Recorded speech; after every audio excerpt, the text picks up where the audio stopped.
Hola a todos, una vez más desde Tutor de Vuelo. En esta sesión revisaremos y explicaremos de una manera sencilla los conceptos referentes al ángulo de ataque, ángulo de incidencia y cómo estos se relacionan con la sustentación y la pérdida. Lo primero que haremos es definir el viento relativo. El viento relativo es el flujo de aire que produce el avión al desplazarse, y este es paralelo a la trayectoria de vuelo en dirección opuesta. En la animación mostramos de una manera referencial cómo el viento relativo se comportaría durante condiciones normales en la fase de crucero, ascenso y descenso.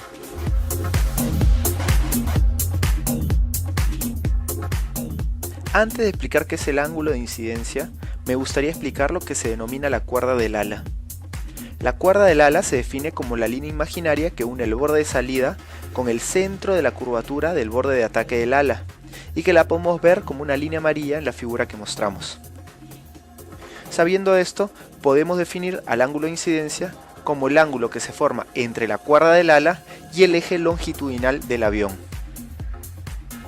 Este ángulo es fijo y es diseñado por el fabricante del avión con el fin de darle ciertas características básicas en su comportamiento.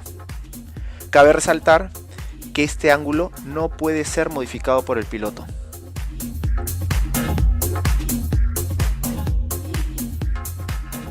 Veamos ahora la definición del ángulo de ataque, y para esto nuevamente vamos a dibujar nuestra cuerda del ala. El ángulo de ataque es el que se forma entre el viento relativo y la cuerda del ala. Este ángulo sí puede ser modificado por el piloto durante el vuelo, cambiando la actitud del avión respecto al viento relativo.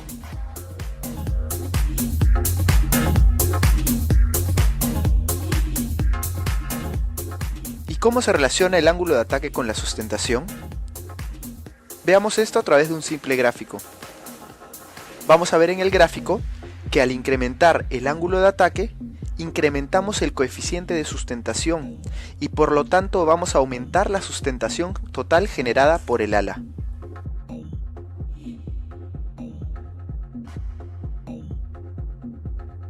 Para poder ver cómo este coeficiente de sustentación se relaciona con la sustentación total, vamos a describir de una manera simple la famosa fórmula de la sustentación. No se asusten que es más simple de lo que parece. La sustentación se define como el coeficiente de sustentación que es dado por la forma del ala y el ángulo de ataque, y que como dijimos en la lámina anterior, al aumentar nuestro ángulo de ataque estaríamos aumentando el coeficiente de sustentación, multiplicado por un medio de la densidad del fluido, que para nosotros sería la densidad del aire donde volamos, multiplicado por el cuadrado de la velocidad del fluido, que sería básicamente la velocidad de nuestro viento relativo y por lo tanto la velocidad de nuestro avión, y finalmente multiplicado por el área de la superficie del ala.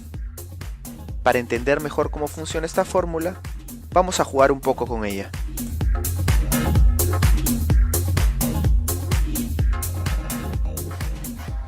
Primero incrementemos la superficie del ala.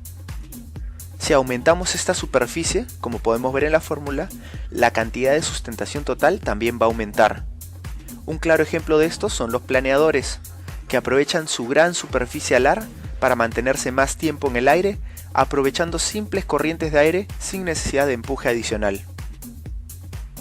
Adicionalmente, para seguir incrementando la sustentación total, podemos aumentar nuestra velocidad para aumentar, de la misma manera, la velocidad del viento relativo. Y también podríamos aumentar nuestro ángulo de ataque, con el fin de incrementar nuestro coeficiente de sustentación.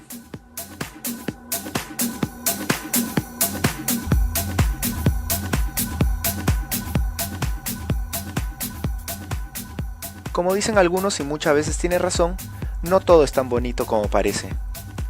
Si es que nosotros seguimos aumentando nuestro ángulo de ataque para seguir aumentando nuestra sustentación, va a llegar un punto que está definido por un ángulo de ataque fijo, en el cual el ala ya no va a actuar como un perfil aerodinámico, y va a actuar como una pared que va a impedir el flujo de aire.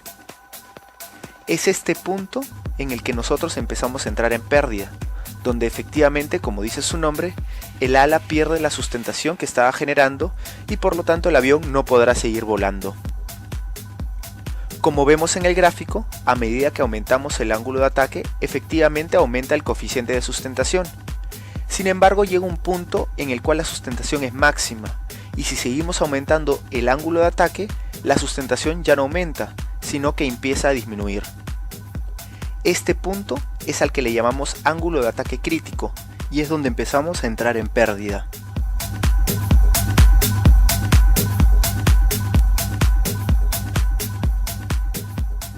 Ahora veamos para qué nos sirven los dispositivos hipersustentadores instalados en los aviones.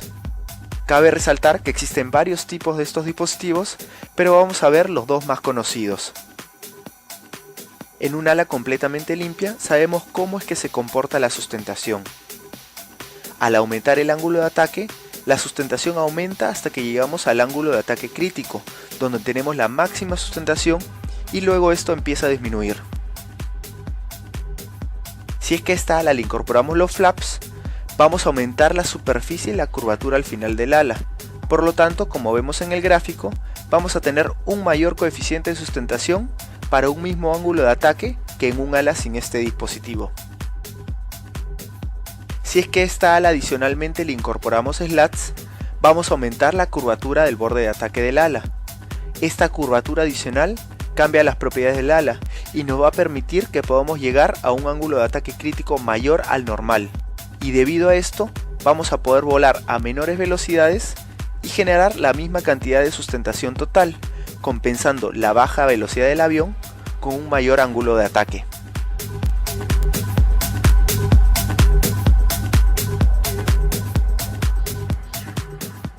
En esta sesión hemos visto lo que es el viento relativo, la definición del ángulo de incidencia,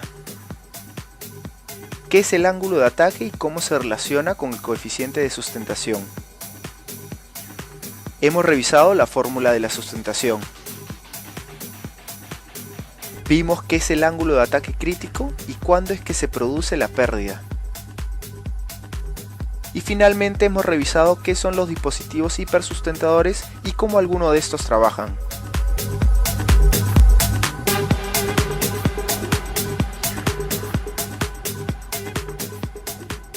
La pérdida es un efecto que no podemos pasar por alto, y si no tenemos la suficiente conciencia situacional puede meternos en problemas muy serios. Aparte de los dispositivos hipersustentadores mostrados, ¿qué otros dispositivos crees que existen que pueden